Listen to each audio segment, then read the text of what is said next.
nosotros no aceptaremos la exclusión de nuestro pueblo de ese derecho. Mr. Gorbachev, tear down this wall.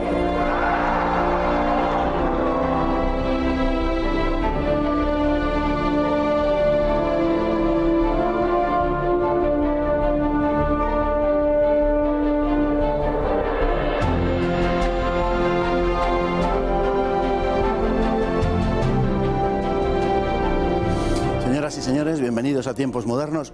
Felipe IV fue uno de los monarcas de nuestra historia que ha reinado durante más tiempo. Le tocó lidiar el reto de una Europa que ansiaba desafiar el poderío del que era la primera potencia mundial, el Imperio Español. Hoy nos vamos a fijar esencialmente en la persona del rey y no tanto en sus políticas, aunque también. Nacido en día de Viernes Santo, Felipe IV subió al trono antes de cumplir los 15 años. Era el primer hijo varón de Felipe III y Margarita de Austria. Una de sus primeras decisiones al subir al trono en 1621 fue la de hacer de Gaspar de Guzmán, el conde duque de Olivares, la persona que se ocuparía del gobierno. Cada día estaba más cuestionada la figura del conde duque como la de un válido. Cabría mejor considerarle como un primer ministro, pues el rey jamás dejó de atender los asuntos de Estado y de forma no muy diferente a como lo hacía su abuelo Felipe II, con auténtica dedicación. Sus primeras acciones de gobierno estuvieron encaminadas a combatir la corrupción que había caracterizado el reinado de su padre, algunas de ellas muy expeditivas. Y para no repetir los escándalos del duque de Lerma, obligó a que todos los que ocuparan un cargo público tuvieran que hacer un inventario de bienes y patrimonio. Su cruzada moral culminó con la idea de abolir la prostitución en todo el territorio del imperio, eso sí, con los resultados que eran de prever. Desarrolló un programa de familias numerosas y persiguió obsesivamente mantener la hegemonía española en el mundo. Pero su mayor ambición fue la de gobernar bien, para lo que solía consultar los asuntos con personas enteradas antes de tomar una decisión. Prestaba oído a sus vasallos y atendía en audiencias públicas a personajes de toda posición. Leía mucha historia, artes, lenguas y geografía. Como quiso que, igualmente, sus vasallos se formasen, abrió el Colegio Real de Madrid con este propósito en 1629. Trató de reformar la hacienda para que las cargas se repartiesen de un modo más equitativo, pero la nobleza se opuso. La política exterior de la monarquía era muy costosa y eso condujo a una continua subida de impuestos, a la venta de juros y cargos públicos y a manipular la moneda. Al tiempo, la crisis económica que azotaba a Europa incidió muy negativamente en España. Su día a día era monótono, obligación que se había impuesto y que incluía las audiencias con españoles y extranjeros y la misa diaria. Era muy parco en el obrar y gesticulaba muy poco, pero era muy notoria su pasión por las artes, la literatura y el teatro, y se conducía como una persona inteligente y culta. Llegó a acumular una colección de 3.000 cuadros. Le atrajo siempre la fiesta de los toros y la caza y no cabe duda de que sentía verdadera pasión por las mujeres. Contrajo matrimonio en 2 ocasiones con Isabel de Francia primero y con su sobrina Mariana de Austria más tarde, que le sobreviviría. Sumando ambos matrimonios, preñó en 15 ocasiones a las 2 reinas, aunque solo 4 de ellos superasen los 5 años de edad. Se desconoce la cantidad de hijos que tuvo con otras mujeres a lo largo de su vida, pero se ha llegado a hablar de un par largo de docenas. Uno de ellos fue don Juan José de Austria, que desempeñaría un importante papel en el reinado de su hermanastro Carlos II. En general, esas relaciones eran breves y no comportaban un compromiso emocional por parte del rey. Había mujeres de toda condición, de mejor o peor posición, y tanto casadas como viudas, monjas y actrices. Felipe IV se hacía pasar por una persona del común y frecuentaba los palcos populares de los teatros para disfrutar de las obras y para conocer mujeres. El prolífico monarca, que se había esforzado por evitar una consanguinidad que al final tuvo que aceptar, dejó de heredero como consecuencia a quien sería Carlos II, que resultó un verdadero desastre. Y tenemos hoy con nosotros a don César Cervera. Muy bienvenido. Muy buenas. Autor de este libro que ya hemos presentado en alguna ocasión, Los Austrias, el imperio de los chiflados, que tenemos aquí en su edición de bolsillo. que suponemos que está yendo muy bien porque el otro fue y este pues es una edición más asequible desde el punto de vista económico. Está francamente bien, se lo hemos recomendado en muchas ocasiones. Bueno, Felipe III murió de forma repentina, Felipe IV se encontró con un trono y con un imperio que debía heredar. Ha quedado de él una imagen, digamos, como de un rey indolente, un rey que se puso en manos del conde duque de Olivares y luego de otros válidos, desentendido de las funciones de gobierno, pero eso hoy está en franca revisión. Sí, para empezar, el primer problema que tiene que enfrentarse es el hecho de que es un adolescente cuando llega al reinado. Entonces tampoco podemos juzgarle por lo que hace en un reinado tan largo como el que tiene, porque por lo que hace en los primeros momentos del reinado, que es ponerse en manos del conde duque de Olivares. Lo que le pasa a Felipe IV, igual que a otros monarcas que se han enfrentado a verdaderos terremotos políticos como la Revolución Francesa, la Primera Guerra Mundial, no es que la Revolución Francesa pilla a los peores reyes en la historia de Francia, el problema es que la revolución barre con todo, ¿no? En el caso de Felipe IV no es que sea el peor de los Austrias, sino que se enfrenta a un reinado terrorífico en el sentido de que tiene que enfrentarse a la Guerra de los 30 años que devasta a Europa completamente y, bueno, y a España le coloca en una posición muy cómoda. De hecho, él ataca desde el principio la corrupción, que es un problema que le ocupaba, bueno, la había vivido en Palacio desde pequeño y, en fin, todo el entorno en el que él había crecido era un entorno profundamente corrupto, que es el que se corresponde con el reinado de Felipe III. Sí, él sobre todo, su primera gran obsesión es intentar recuperar las glorias imperiales de la época de su abuelo, de Felipe II. Él es un gran admirador de Felipe II en todos los aspectos, cultural, en el sentido de Estado, en el sentido del trabajo. Y entonces él intenta hilar de nuevo con este reinado anterior y lo que hace es eliminar a todos los personajes del reinado de su padre, Felipe III, que todos esos personajes que le han rodeado, que han intentado corruptelas en torno a la figura del duque de Lerma, bueno, pues intenta una serie de medidas contra la corrupción. Es cierto que estas medidas contra la corrupción, sobre todo, afectan mucho al principio del reinado, tienen un golpe, es un gran golpe sonoro, es un golpe muy espectacular, pero tampoco llegan a consumarse casi ninguna de estas penas. El propio duque de Lerma sabemos que no llegó a más esta causa contra él. A nivel personal, era un hombre inteligente. Felipe IV era un hombre culto, se esforzaba por aprender lenguas, se le daba bastante bien al parecer, hablaba con mucha soltura el flamenco, el italiano, el francés, el castellano por supuesto, y desde ese punto de vista no era nada desdeñable, es una personalidad, al margen de su condición real, importante por algo también que luego comentaremos a continuación en la gestación del patrimonio cultural español. Sí, yo creo que es el rey de la historia de España más culto de todos los que hemos tenido. Su nombre es el mayor coleccionista de arte de su época, es un hombre que traducía obras del italiano, es un hombre que escribió varias obras de teatro, es un hombre que incluso escribió textos didácticos dirigidos a príncipes, es un verdadero obseso con el tema del arte.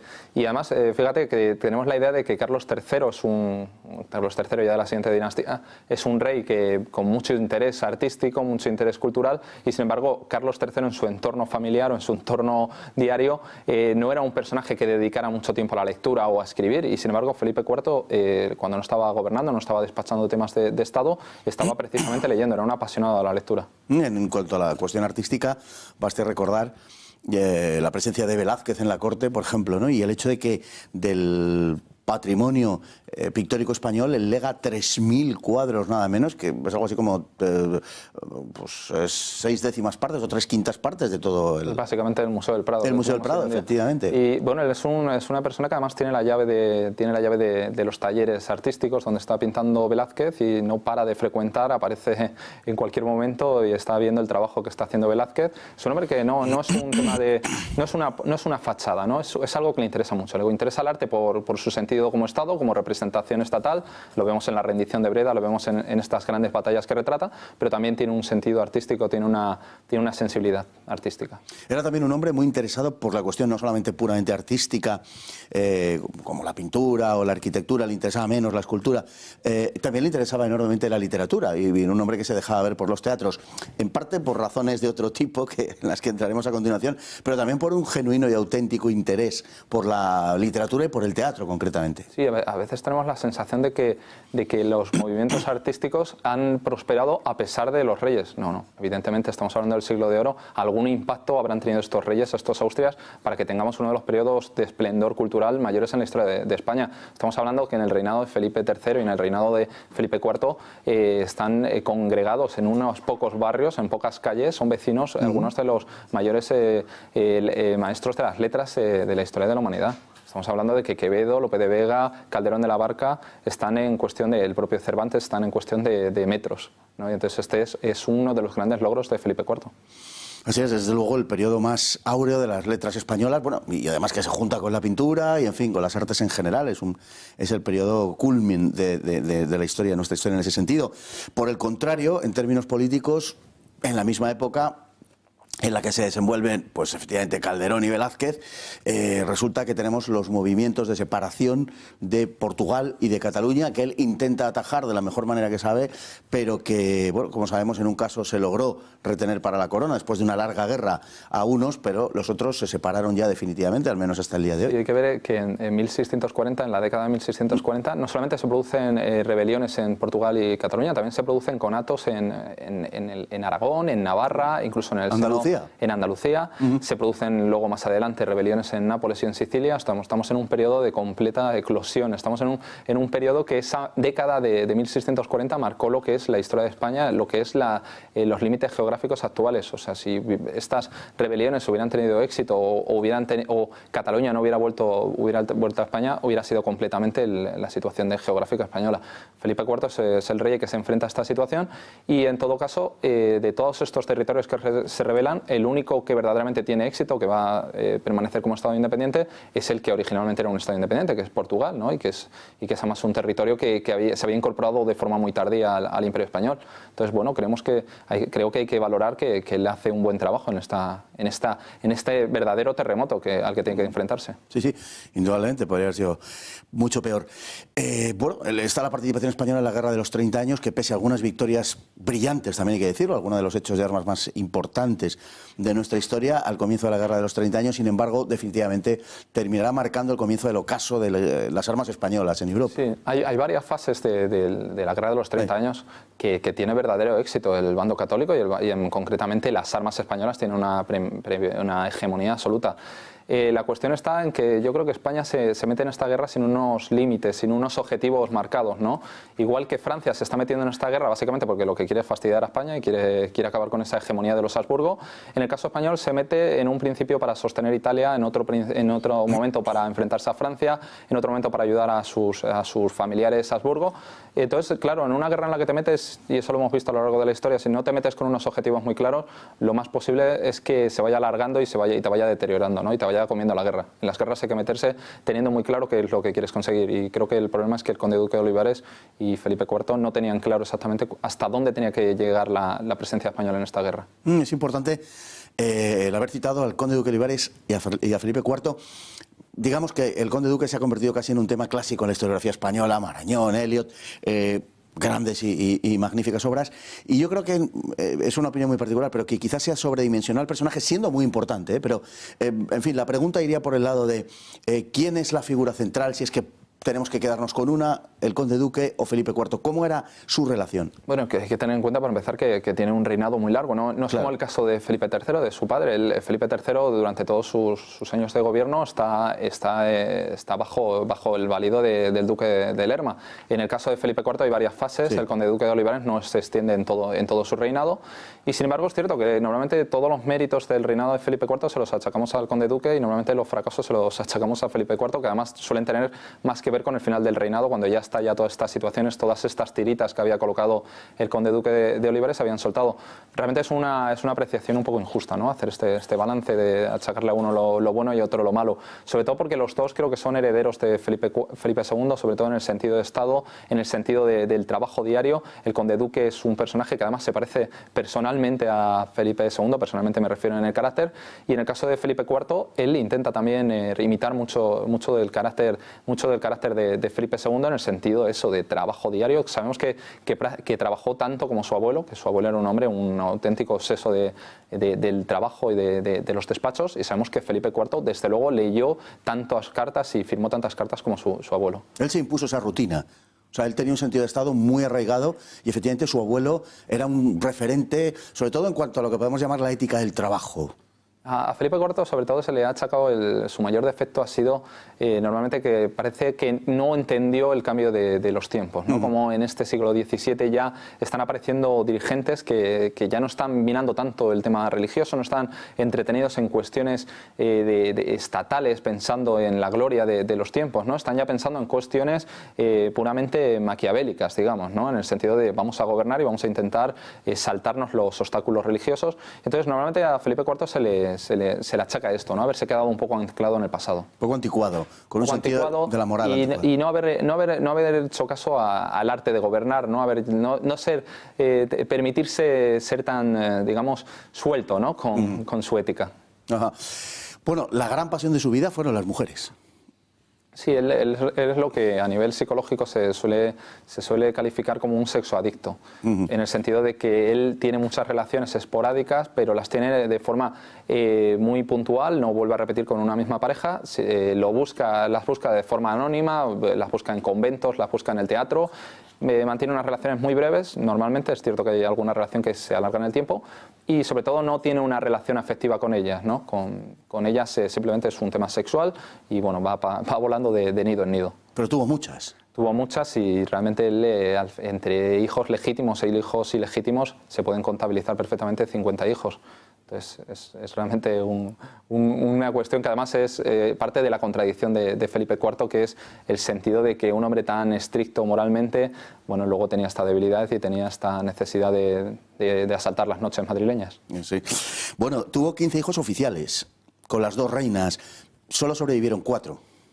Es la gran contradicción de la vida de Felipe IV, un hombre que ha pasado a la historia como el gran fornicador, digamos, de la monarquía española y sin embargo al final tuvo que pedir la hora a la hora de dejar herederos, tiene verdaderos problemas para dejar un heredero varón, lo cual es una gran ironía, ¿no? Y hay que ver qué heredero dejó. Además es curioso, un hombre que tuvo tantos hijos fue a dejar al pobre, bueno, no se puede calificar de otra manera, Carlos II, ¿no? Él había tenido un príncipe, siempre se le califica como un príncipe bizarro, ¿no? En el sentido de un príncipe fuerte, valiente, y que había sido Baltasar Carlos, y bueno, desgraciadamente Baltasar Carlos desaparece en esta década horrible que estamos hablando, en la década de 1640, desaparece, 2 años después también desaparece su madre, en cuestión de 2 años pierde todo el trabajo que había hecho a nivel de herencia. Hay que tener en cuenta que es la primera obligación de los reyes, ¿no? Garantizar el siguiente reinado, y a él de repente al final de su vida se le salta por los aires todo esto, tiene que casarse con su sobrina, lo cual vuelve a insistir en la endogamia de los Habsburgo. Él trató de evitarlo eso.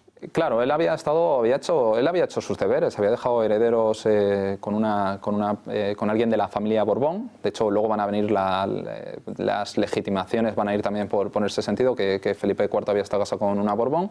Y sin embargo, al final tiene que recurrir otra vez a los Habsburgo, a su propia familia, para dejar un heredero ya en el tiempo extra, digamos. Era también un hombre, quizás esto le pueda extrañar a alguien hablando de lo que estamos hablando, era también un hombre muy religioso. Es un hombre muy religioso que además desarrolla una relación muy especial con una monja, con Sor Agreda. María de Agreda, sí. María de Agreda. Y sobre todo también tiene mucho que ver con esta parte final de su vida, ¿no? Cuando saltan por los aires, su herencia salta por los aires varios territorios españoles, bueno, él ve que las cosas de su reinado se han ido fuera de sus manos, ¿no? Y cuando alguien ve que las cosas han ido fuera de sus manos, busca soluciones fáciles, busca alguna opción que venga de la providencia, algo, y entonces aparece esta monja de Soria, una mujer que no llega a salir nunca de su convento y sin embargo llega a ser muy importante para influir en el primer imperio verdaderamente global de la humanidad. O sea, es bastante irónico, ¿no? Que tenga esta percepción tan global esta monja. Y bueno, sabemos que ellos ya desarrollan una relación epistolar donde, bueno, realmente Felipe IV, que está desesperado porque le han fallado varias cosas en su vida personal, bueno, se pone en manos de ella y llega a tener hasta una cierta dependencia de esperar que pueda esta mujer hallar una solución a todos sus problemas. Él muere en un cierto desaliento por toda la obra de su vida, por todo su reinado, tiene la sensación de que de algún modo, bueno, de que ha fracasado en cierta manera, ¿no? Sí, y además es que hay que tener en cuenta que el heredero que nace es un heredero, Carlos II, el que va a ser Carlos II, que luego sorprendentemente va a reinar bastantes años, va a reinar 35 años.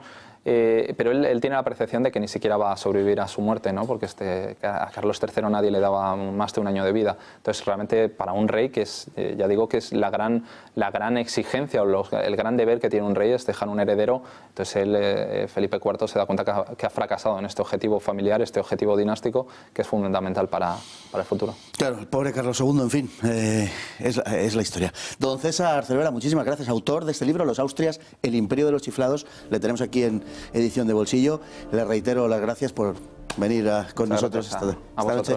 Y a ustedes igualmente, mil gracias por estar ahí cada día y hasta el próximo programa, si Dios quiere.